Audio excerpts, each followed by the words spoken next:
السلام عليكم ورحمة الله وبركاته. اللهم صل وسلم وبارك عليك يا رسول الله. أهلا بحبايب قلب المتابعين.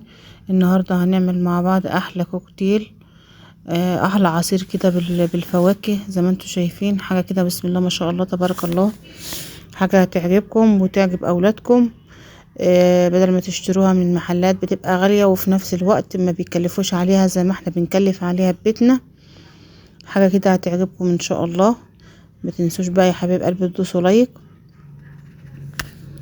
ان عجبكم في الفيديو. قبل ما تسمعوه، هو الكوكتيل بيتكلم عن نفسه هو زي ما انتوا شايفين. يلا بينا نشوف ايه المكونات بتاعتنا عبارة عن ايه. زي ما انتوا شايفين بسم الله ما شاء الله تبارك الله. انا هشوف بقى ايه ان الفواكه بتاعتنا انا مجهزاها ومقطعاها عشان تبقى جاهزة معانا. يلا بينا نشوف المكونات بتاعتنا. معايا بقى الكيوي، ومعايا مانجا فرزة في الفريزر متقطعة مكعبات، ومعايا رمان، ومعايا فراولة متقطعة مكعبات من نوعين اتنين، هعمل بقى شيء عصير وشيء ده. ومعايا كوباية حليب، كوباية بتاع كوباية حليب، ومعايا كريم شانتيه، كوباية كريم شانتيه. هعمل بقى الكريم شانتيه ده عشان اضربه كويس علشان يديني السمك اللي انا عايزاه او القوام اللي انا عايزاه. زي ما انتم شايفين كده اضربه بقى كويس كده لما ايه يديني القوام اللي انا عايزاه. اضيف له بقى السكر. انا نسيت السكر اضيفه في الاول، فهجيب بقى ربع كوبايه من السكر اهيت هضيفها، وارجع اعمل الكريم شانتيه لما يديني القوام اللي انا عايزاه. كده انا خلصت الكريم شانتيه وجبت معايا الخلاط عشان اعمل العصاير بتاعتي. معايا بقى المانجا زي ما انا قلت لكم طالعه من الفريزر، مانجا خام معلهاش اي مواد. هضربها في الخلاط، مش هتنضرب معايا علشان ان هي تخينه وكده. هنجيب لها الحليب، نخفها شويه بشويه بالحليب زي ما انتم شايفين لانها سميكه زي ما انتم شايفين. نخفها بقى شويه شويه بالحليب، بس نخلي بالنا علشان ما تخفش مننا قوي، علشان هنعمل طبقات من الفواكه ديت عشان ما تسيلش على بعضها. لازم أن تكون تقيله، ان كانت طبقه المانجا او طبقه الفراوله. نضرب نحط نقطه لبن من نقطه لبن كده، ونضرب المانجا بتاعتنا زي ما انتم شايفين. اديني بحاول احركها شويه بشويه عشان ما تخفش مننا، ويبقى القوام بتاعها تقيل مش خفيف، لحد ما تديني بقى القوام اللي انا عايزاه.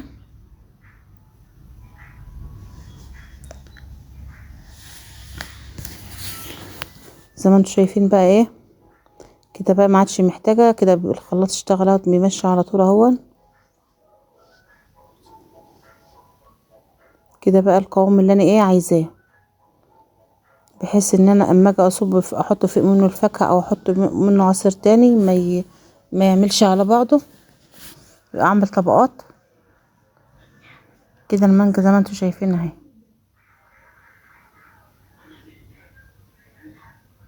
نبتدي بقى نعمل عصير الفراولة زي ما عملنا في المانجا. ما حطيتش برضو عليها اي مية، وضفت عليها بقى برضو يا معلقة سكر يا معلقة عسل على حسب المتوفر عندك في البيت. نبتدي بقى نحط الاول فراولة كده في ارضية الكوبايات. في كل الكوبايات كده نحط في كل كوباية معلقة كبيرة من الفراولة.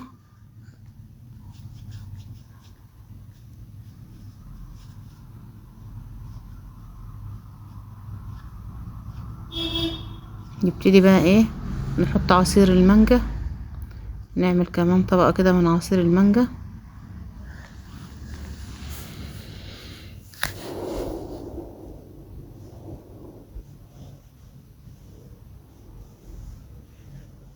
اعمل طبقة صغيرة كده في الكوبايات كلها زي ما انتوا شايفين، وهرجع بقى معاكم تاني،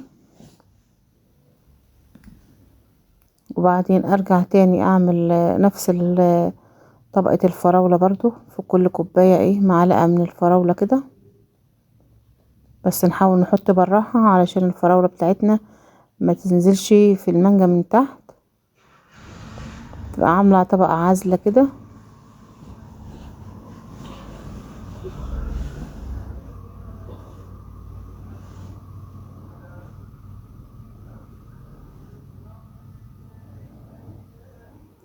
نحط بالراحة خالص لحد ما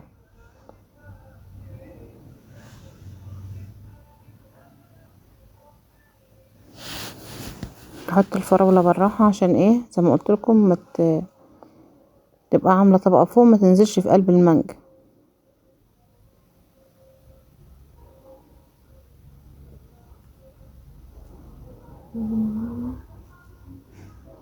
نرجع تاني بقى نشوف نحط بقى ايه الكيوي بتاعنا كده في الجنب الكوباية من هنا ومن هنا عشان يدي معانا شكل حلو.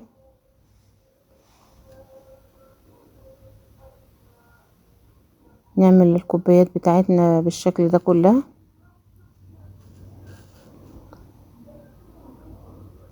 واحط بقى معلقة فراولة قصدي معلقة رمان في كل كوباية كده. انا مش متملكة احط لان الطبق في ايدي مليان والكوباية حلقها مش واسع والمعلقة معايا كبيرة. حطيت الكوي في الكوبايات كلها كده والرمان، وببتدي احط بقى كريم شانتيه في الكوبايات كلها كده في الجنب بين الكواية وبعضها عشان احط بقى طبقة العصير. احط بقى بين الحاجات دي كلها احط طبقة الفراولة عصير الفراولة.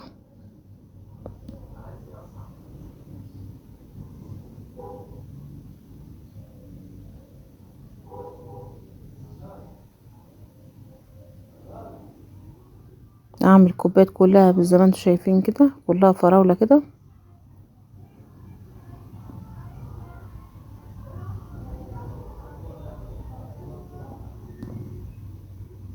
عملتها كلها كده زي ما انتم شايفين طبقة فراولة تاني. ارجع بقى احط موز، جبت الموز برضو عملته شرايح قطعته. اعمل طبقة من الموز في كل كوباية كده احط حتتين من الموز.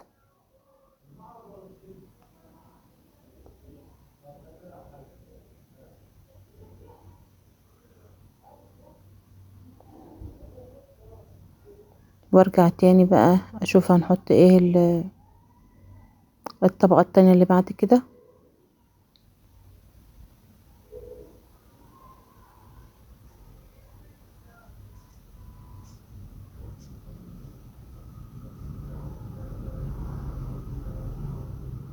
احط بقى معلقة من الرمان.